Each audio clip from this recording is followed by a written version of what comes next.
नमस्कार मंडळी. कसे आहेत सगळी? ओळखलत का?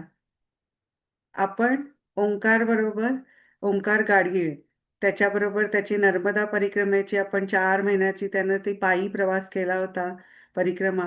त्याचे अनुभव आपण ऐकले त्याच्या मुखी आणि ते खूपच रोमांचकारी होते नाही का? आणि आता त्या नर्मदा परिक्रमा झाल्यानंतर तो तिथंच थांबला नाही. त्यानंतर तो 1-2 वर्ष जेव्हा जेव्हा शक्य होईल तेव्हा तो तिथं सेवा पण द्यायला जातो. आणि ती सेवा त्यानं कुठल्या प्रकारची केली ती आपण आता त्याच्या मुखी ऐकूया.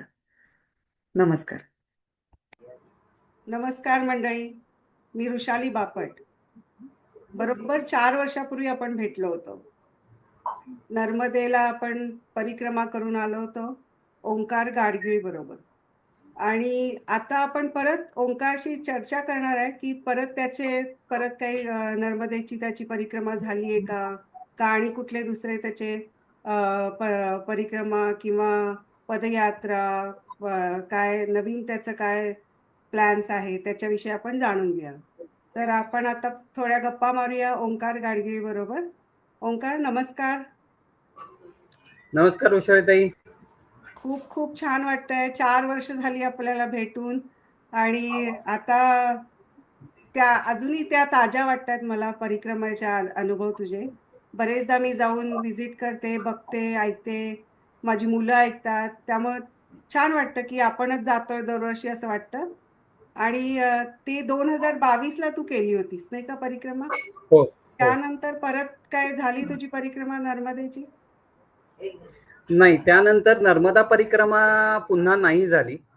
कारण असं आहे की नर्मदा परिक्रमा परत पायी करायची म्हणजे साधारणपणे 4 महिन्याचा कालावधी हवा. बरोबर. आणि 4 महिन्याचा कालावधी पुन्हा घरातून परवानगी मिळवणं हे माझ्यासाठी फार कठीण आहे आणि ती मिळणार नाही आत्ता तरी. बरोबर. त्यामुळे परत नर्मदा परिक्रमा आत्ता तरी झालेली नाही. पण परिक्रमेला जाऊन आल्यानंतर त्या परिक्रमेमध्ये आलेली अनुभूती आणि त्या अनुभूतीमुळे मैयाबद्दल निर्माण झालेली ओढ ही मनात कायम असते. आणि त्या ओढीमुळे आपण मैयाकडे कायम जावं हे सतत वाटत राहतं. तिथले प्रसंग आठवत राहतात. ह्या गोष्टी मनामध्ये कायम चालू असतात. जरी मी तिथे प्रत्यक्षात गेलो नाही तरी हे मनामध्ये चालू असतं. मधल्या काळामध्ये 1-2 वेळेला मला मैया किनारी जायचा प्रसंग आला, पण तो अगदीच काही काळापुरता. आणि मी प्रवासामध्ये असताना तिथे थांबलो आणि मग तिथून पुढे निघून गेलो. पण ही ओढ पुन्हा आपण मैया किनारी जावं हे सातत्याने वाटत असलं तरी ते शक्य होत नाही. मग अशा वेळेला आणि काही पर्याय असू शकतात त्यामध्ये हे विचार येतात आणि त्या विचारामुळेच कदाचित मैयाची कृपा पुन्हा झाली आणि मी मैया किनारी दरवर्षी सेवेसाठी जातो. 10 दिवस मैया किनारी. हो, मैया किनारी. अगदी बरोबर. कारण मैयाची परिक्रमा करणारे, चालत करणारे, गाडीवरून करणारे, कोणी सायकलवरून करतं, वेगवेगळ्या पद्धतीने मैयाची परिक्रमा केली जाते. पण ही परिक्रमा करत असताना परिक्रमावासियांना मध्ये ज्या काही सोयी लागतात, अन्न लागतं, निवारा लागतो, ह्या गोष्टी पुरवण्यासाठी कोणीतरी तिथे असावं ही गोष्ट परिक्रमामध्ये असताना प्रत्यक्षात लक्षात येते. आणि गेल्या काही वर्षामध्ये मैयाबद्दल लोकांमध्ये फार जागृती निर्माण झाली, ओढ निर्माण झाली. त्यामुळे कोल्हापूर, पुणे, मुंबई, ठाणे, नाशिक, कराड, सातारा ह्या भागातले सुद्धा काही परिक्रमावासी किंवा ज्यांनी परिक्रमा केलेली नाहीये पण मैयाबद्दल ओढ आहे असे लोक आपल्या नेहमीच्या व्यापातून कामातून वेळ काढून मैया किनारी सेवेकरता जातात. आता मैया किनारी जेव्हा आपण सेवेकरता जातो म्हणजे तिथे नेमकं काय करायचं, तर जे परिक्रमावासी साधारणपणे नर्मदा परिक्रमा ही त्रिपुरी पौर्णिमेपासून सुरू होते. म्हणजे देव उठणी एकादशी जेव्हा होते त्यानंतर नर्मदा परिक्रमा उचलली जाते. बरेचसे लोक त्यानंतर किंवा दसरा झाल्यानंतर नर्मदा परिक्रमा उचलतात. म्हणजे साधारणपणे ऑक्टोबरच्या कालावधीपासून ते मार्च, मे, एप्रिल, मे इथपर्यंत ही परिक्रमा चालू असते. खरं तर देवशयनी एकादशी पर्यंत परिक्रमा चालू असते. पण साधारणपणे एप्रिल मे नंतर प्रचंड ऊन होतं आणि ह्या उन्हामध्ये परिक्रमावासियांना चालणं कठीण होऊन जातं. मग अशा वेळेला ऑक्टोबर ते मार्च हा कालावधी मध्ये बऱ्यापैकी परिक्रमावासी नर्मदेची परिक्रमा करत असतात, पायी करत असतात, सायकलवरून करत असतात. मग ह्या परिक्रमावासियांची सेवा म्हणजे त्यांना लागणाऱ्या बेसिक गोष्टी की अन्न आणि निवारा ह्या गोष्टी त्यांना तिथे उपलब्ध व्हाव्यात यासाठी आपल्या महाराष्ट्रातील वेगवेगळ्या भागातील लोक तिथे मैया किनारी आश्रमामध्ये सेवा देतात, आश्रमामध्ये राहतात. तिथे आश्रमामध्ये सोय असेल तर त्या सोयीचा वापर करून तिथल्या साधनांचा वापर करून येणाऱ्या परिक्रमावासियांना जेवू घालतात, त्यांच्या झोपण्याची व्यवस्था करतात. आणि जर तिथे सोय नसेल एखाद्या आश्रमामध्ये तर स्वखर्चाने किंवा एकत्रित येऊन स्वतःच्या खर्चाने तिथे सगळी सेवा तयार करतात, साधनांची पूर्तता केली जाते आणि आपल्याकडचं धान्य वगैरे एकत्र करून येणाऱ्या परिक्रमावासियांना जेवण करून वाढलं जातं.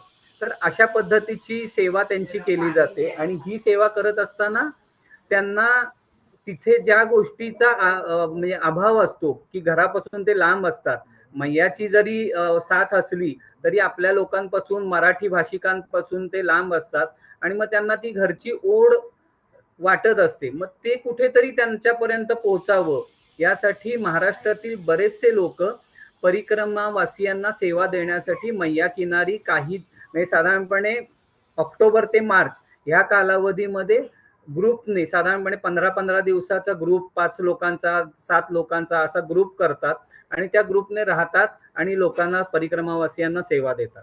त्या पद्धतीनेच मी गेली 3 वर्ष परिक्रमावासियांसाठी नरसिंगपूर जिल्ह्यामध्ये एक घगरोला नावाचा आश्रम आहे. कोल्हापूरचेच संतोष पेंडसे ज्यांनी मला परिक्रमा करण्यापूर्वी मार्गदर्शन केलं होतं, ते तिथे आश्रम चालवतात. त्यांनी जसं मगाशी सांगितलं तसं ठाणे, नाशिक, कोल्हापूर, पुणे मुंबई ह्या भागामधल्या लोकांचे वेगवेगळे ग्रुप तयार केलेत आणि त्यांच्या मदतीने ते तिथे सेवा देतात. त्यांनी सगळी तिथे राहण्याची जेवणाची सगळी सोय केलेली आहे. त्या आश्रमामध्ये मोहनदासजी महाराज राहतात आणि त्यांच्या अर्धांगिनी तिथे असतात. तर ह्या दोघांच्या मदतीने तिथे त्यांनी सगळी व्यवस्था केलेली आहे आणि आम्ही तिथे जाऊन सेवा देतो. मग ज्यांना 15 दिवस शक्य असेल ते 15 दिवस जातात, ज्यांना 8 दिवस शक्य आहे ते 8 दिवस जातात. मी 10 दिवस साधारणपणे तिथे जातो. मी आणि माझे 2 मित्र आणि माझी एक बहीण असे आम्ही एकत्र तिथे जाऊन सेवा देतो.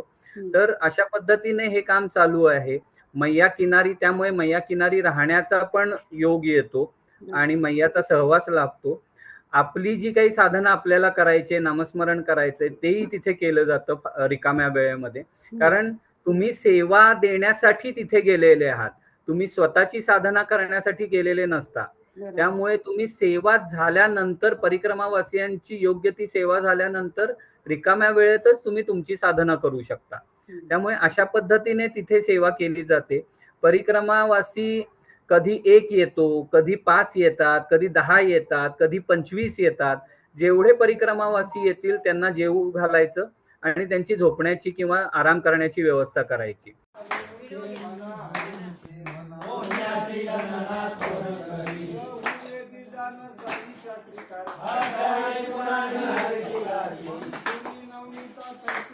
अशा पद्धतीने काम चालतं.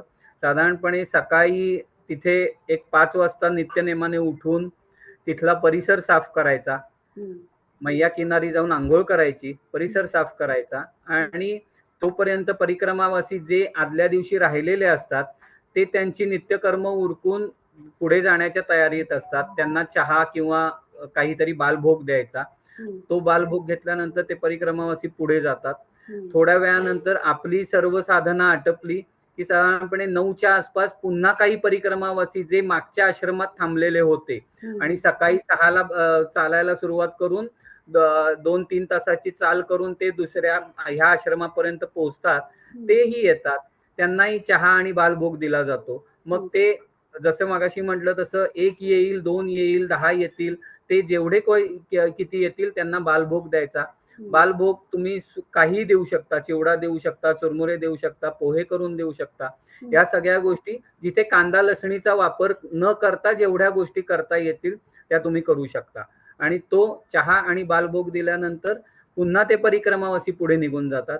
साधारणपणे 11:30 11च्या दरम्यान परिक्रमावासी पुन्हा तिथे जे पोहोचतील ते आश्रमात येतील. ते दुपारच्या भोजनासाठी तिथे थांबतील. त्यांना भोजन प्रसादी दुपारची द्यायची. त्यांचा आराम झाल्यानंतर ते पुढच्या प्रवासाला निघतात. आणि संध्याकाळी पुन्हा 5, 6, 5:30, 6च्या दरम्यान काही परिक्रमावासी जे राहण्यासाठी येतात तिथे. मग त्यांची रात्रीच्या भोजनाची तयारी, रात्री त्यांना भोजन देणे आणि त्यांची झोपण्याची व्यवस्था करणे. ह्या गोष्टी करण्यामध्ये त्या दिवसाचा वेळ पूर्ण जातो. तर ह्या वेळेमध्ये तुम्ही मैया किनारी त्यांची सेवा झाल्यानंतर आपली साधना करायची असते. तर हे काम करतो मी तिथे गेले 3 वर्ष मी जाऊन करतोय. 10 दिवस साधारणपणे वर्षातले तिथे जाऊन सेवा देतोय. त्यामुळे मैया किनारी राहण्याचाही योग येतो. पण मग ते मला एक सांग की जिथं ते राहतात किंवा जे सेवा देतात तिथं काय ते त्यांची स्वतःची घरं असतात का कुणाच्या घरात ते असं आश्रम सारखं का कसं असतं ते? आता काय बऱ्याच ठिकाणी काही महत्वपूर्ण देवस्थान आहेत.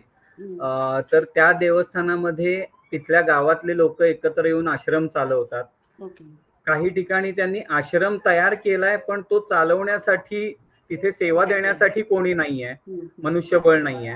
मग अशा ठिकाणी आम्ही जाऊन तिथे सेवा देतो आणि एकत्रितपणे हे काम चालतं. त्या गावातले लोक एकत्र येऊन, कारण तिथे राहणाऱ्या लोकांमध्ये मैया बद्दल प्रचंड आदर आणि प्रेम आहे. त्यामुळे ते मैयासाठी जेवढं काही आपल्याकडून करता येतात ते करत असतात. मग अशा पद्धतीने ही सेवा दिली जाते. पण मला एक सांग की मग इकडनं तू जातानाच तुम्ही काय तांदूळ डाळ वगैरे असं सगळं घेऊन जाता का काय तिथं तुम्ही विकत घेता कसं का पैसेच देता? साधारणपणे मगाशी म्हटलं तसं संतोष पेंडसेंनी जेव्हा हे सुरू केलं, हा. दरवर्षी साधारणपणे ऑक्टोबरमध्ये सुरू होतं, तेव्हा ते 2 ते 3 महिन्याचं रेशन तिथे भरतात. डाळ, तांदूळ वगैरे ह्या ज्या काही गोष्टी लागतात ते स्वतः किंवा त्यांना काही लोक एकत्रित येऊन मदत करतात आणि स्वखर्चाने ते भरतात. आम्ही जाताना रिकामेच जातो किंवा काही गरजेच्या गोष्टी लागणार असतील त्यांना विचारून त्या घेऊन जातो. आणि तिथे गेल्यानंतर रोजचं दूध, त्याच्यानंतर भाजीपाला वगैरे ह्या गोष्टी आम्ही स्वतः तिथून तालुक्याच्या ठिकाणी जाऊन विकत आणतो आणि मग तो लोकांना भाजीपाल्यासाठी मोहनदासजी महाराज जे आहेत त्यांनी त्यांच्या बागेमध्ये भाजीपाला ते करतात, तोही आम्ही वापरतो.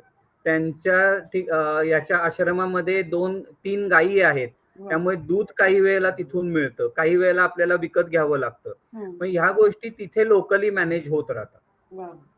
पण स्वयंपाक पण मग तुम्ही करून त्यांना देता? स्वयंपाक करणं, त्यानंतरची भांडी घासणं, कारण आम्ही स्वयंपाक करणं थोडंसं कठीण आहे. भांडी घासायचं काम आमच्याकडे असतं. बरोबर. बायका कोण असतील त्या स्वयंपाक? हा, ते करतात. माताराम तिथे स्वयंपाक करतात आणि आम्ही भांडी घासणं किंवा बाहेरची झाडलोट करणं, परिक्रमावासियांना जेवण वाढणं, या गोष्टी आम्ही करतो. म्हणजे तू जेव्हा परिक्रमा करत होतास तेव्हा तुला हेच अनुभव आले असतील ना की खरंय. प्रत्येक ठिकाणी. पण मग हे मला नाही वाटत एकदा परिक्रमा करून आल्यानंतर, आता तू जातोयस दरवर्षी कारण तुला ओढ लागलीये, पण प्रत्येक जण जात असेल असं नाही वाटत मला. म्हणजे मी आता फार ऐकलं नाहीये लोकांकडनं की एकदा परिक्रमा झाली की झाली. बेसिकली मैयाचा महिमाच असा आहे की तुम्ही एकदा मैया किनारी गेलात की तुम्हाला ओढ लागते आणि हे प्रत्येकाला लागते. फक्त काही लोकांना तिथे सेवेसाठी जाण्याचं भाग्य मिळतं, काही लोकांना मिळत नाही. ज्यांना शक्य होतं ते जातात, नाही त्यांना ते मिळत नाही भाग्य. आणि तू तरी जाऊन आलास, आम्ही नुसतं ऐकून ऐकून तरी सुद्धा ओढ लागते आम्हाला. हो, म्हणजे जाऊन आलेल्यांना तर नक्कीच ओढ लागत असेल मला वाटतं. बरोबर. पण हे खरंच चांगलं काम आहे की लोकांपर्यंत हे पोहोचतच नाही की असं पण कोणी करू शकतात. बरेच नुसते पार्टी, आपले वाढदिवस साजरे करणं किंवा आपल्या खूप त्याच्यावरती खर्च, खाणं, म्हणजे हॉटेल, बरेच लोक ऑर्डर करतात पण निम्म अधिक अन्न वाया जातं.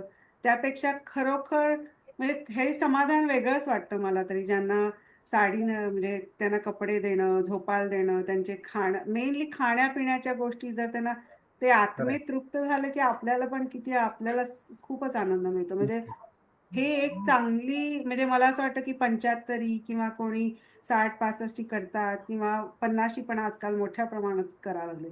तर ते पण अशा पद्धतीनं करायला हरकत नाहीये मला वाटतं लोकांनी, की कारण जरूर. नाही का? नक्कीच करायला हरकत नाही. कसं आहे, की जेव्हा मी परिक्रमा करत होतो, तेव्हा बऱ्याच लोकांनी मला सेवा केली माझी, मला मदत झाली आणि तू जसं म्हणतेस तसं जेव्हा खरोखर गरज असते, तेव्हा एखादी गोष्ट मिळते आपल्याला, हं. तेव्हा त्याचं महत्त्व जास्त असतं. खरं आहे, खरं आहे. आणि मी एका व्यक्तीला विचारलं होतं, की तुम्ही एवढी सेवा करताय, तर तेव्हा त्यांचं म्हणणं होतं, की मैया आम्हाला भरपूर देते. आणि ह्या सेवेचं पुण्य कदाचित परिक्रमा करणाऱ्यांपेक्षा सेवेचं पुण्य जास्त आहे. बरोबर. आणि आणि आता खरोखर आहे ते. म्हणजे ह्यामध्ये काही शंका नाहीये. कारण हं, ज्या वेळेला परिक्रमावासी दिवसभर चालून दमलेला असतो बरोबर. आणि तो संध्याकाळी जेव्हा विसावा शोधत असतो, काही वेळेला असं होतं, की तुम्ही त्या आश्रमापर्यंत पोहोचू शकत नसाल, तर मध्ये काय आहे, ही मनामध्ये धाकधूक असते. हं, जरी मैयाची साथ असली, मैयाचं लक्ष असलं, तरी एक मनामध्ये धाकधूक असते. आणि जेव्हा तो आपल्या राहण्याच्या ठिकाणापर्यंत परिक्रमावासी येतो आणि त्याला जर तिथे चांगली सेवा मिळाली, तर खरोखर तृप्त होतो तो. कारण त्याला गरज असते त्यावेळेला त्या गोष्टीची अत्यंत. खरं आहे. पण म्हणजे आज एवढे नवीन-नवीन हॉटेल, रेस्टॉरंट लोकांना एवढं एक्सपोजर आहे. त्या ह्याच्यात सुद्धा लोकं अजूनही अध्यात्माकडं यंग जनरेशन वळतंय. त्यांना जास्त ओढ लागते. हे खरंच ऐकून, अनुभव घेऊन खूपच सुरेख वाटतं. आणि अ, मला असं वाटतं, की तू आध्यात्मिकदृष्ट्या बरंच प्रगल्भ झालायस. म्हणजे होतोयस दिवसेंदिवस. खरं म्हणजे मला परत तोच प्रश्न पडतो, की तुला कसं काय ह्या सगळ्या गोष्टीची सुरुवात, म्हणजे आई-वडिलांनी काय अशा गोष्टी आपल्याला शिकवलेल्या नसतात, की तू नर्मदा परिक्रमा केलीच पाहिजेस किंवा फक्त आपल्याला जे श्लोक शिकवले असतात, जे देवाची पूजा आहे, ते साधारण आपण असतो जे शिकवलेलं आई-वडिलांनी ते परंपरा. पण हे कोणीतरी एक पिढीतलं एकच कोणतं असं वेगळं करायला लागतं, जे मे बी त्याचे पूर्वकर्म असतील किंवा काय त्याची स्वतःची इच्छा किंवा काय. पण हे तुला कसं काय, म्हणजे अध्यात्माकडं एकदम, किंवा अध्यात्मच म्हणायला पाहिजे हे मला वाटतं. सोशल तर म्हणजे एकूण हे जग कुठं प्रत्येकानं एआयकडे जातंय, ते चॅट जीपीटी वापरतायत, कुठं सगळं रोबोटिक्सकडे जाताना हे पण कुठंतरी लोकांना साथ घालतंय.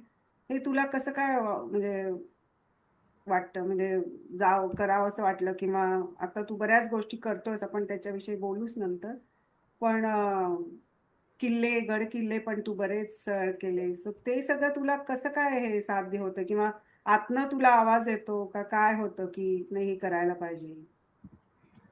बेसिकली जसं जेवढे तुम्ही अध्यात्मात मध्ये लक्ष द्याल किंवा त्याचा अभ्यास करायचा प्रयत्न कराल, तेवढं ते आघाड आहे.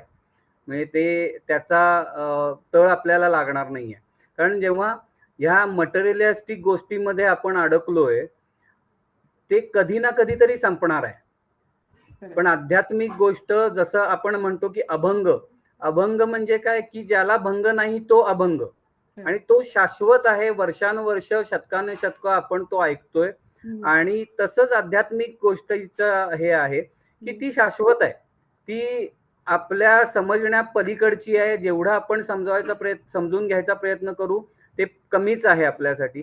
हम्म, पण तुम्ही त्याच्यामध्ये एकदा ओढ निर्माण झाली, तर त्याच्यावर विश्वास बसतो आणि आपण त्याच्यामध्ये अजून ज्ञान प्राप्त कसं होईल, त्या ज्ञानाची आपल्याला अनुभूती कशी होईल, यासाठी आपण प्रयत्न करत राहतो.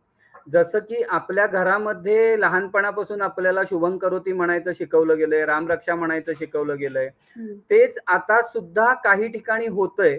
पण आता मी कोल्हापूरमध्येच बघितलं, की काही ठिकाणी ते सार्वजनिक ठिकाणी आणि मोठ्या प्रमाणावर पण होतंय. हम्म, आणि त्याच गोष्टीचा एक मागोवा घेत आम्ही आमच्या जवळच्या सोसायटीमध्ये दर शनिवारी अर्धा तास एकत्र भेटतो. मग लहान मुलं अजून असतील किंवा मोठे कोणी येणार असतील, 7 ते 7:30 ही वेळ ठरलेली आहे शनिवारी संध्याकाळची. वा. आणि ह्या 7 ते 7:30 या वेळेमध्ये एकत्र येऊन कोणी एक व्यक्ती आला तरी, एक असेल, 10 आले, 15 आले, तिथे काही कोणी कोणाचा फॉलोअप घ्यायचा नाही. ज्याला वाटेल तो तिथे येईल. इथेच एक महादेव मंदिर आहे आमच्या जवळच्याच सोसायटीमध्ये, तिथे आम्ही सगळे एकत्र भेटतो.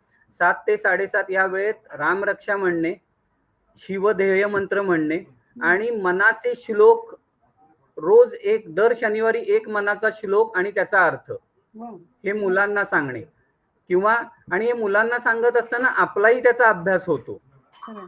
तर ह्या गोष्टी सार्वजनिक प्रमाणावर आणि मोठ्या प्रमाणावर सुद्धा होत आहेत सार्वजनिक ठिकाणी. वा. छान आहे. तर ह्या गोष्टी होत आहेत आता नवीन ह्याच्यामध्ये म्हणजे सुद्धा आता सुद्धा घडतायत, हे चांगलं वाटतं ऐकून. म्हणजे घडतायत, आम्ही लहान नक्कीच असताना घडतायत. घडत नव्हते तिथं तेव्हा. हा, तेव्हा कदाचित तो घरोघरीच आपल्यापुढे होत होतं. होत होत.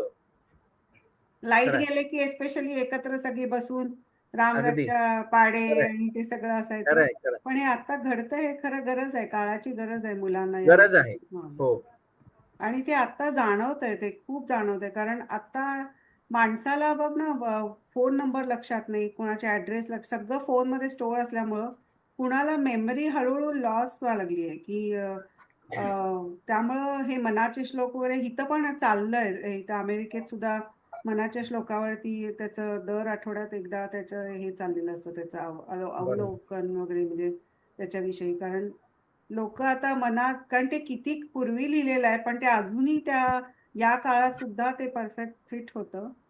कारण एक्झॅक्टली. मनच आपण कंट्रोल करू शकत नाही, सगळं मनाचेच खेळ आहेत खरं तर. हो. पण छान वाटतंय हे सगळं ऐकून तुझ्याकडनं.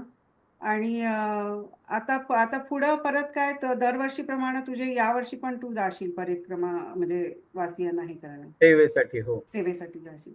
म्हणजे ती मागच्या वेळेला 2022 ची तुझी पहिली परिक्रमा झाली का त्याच्या आधी केली होती?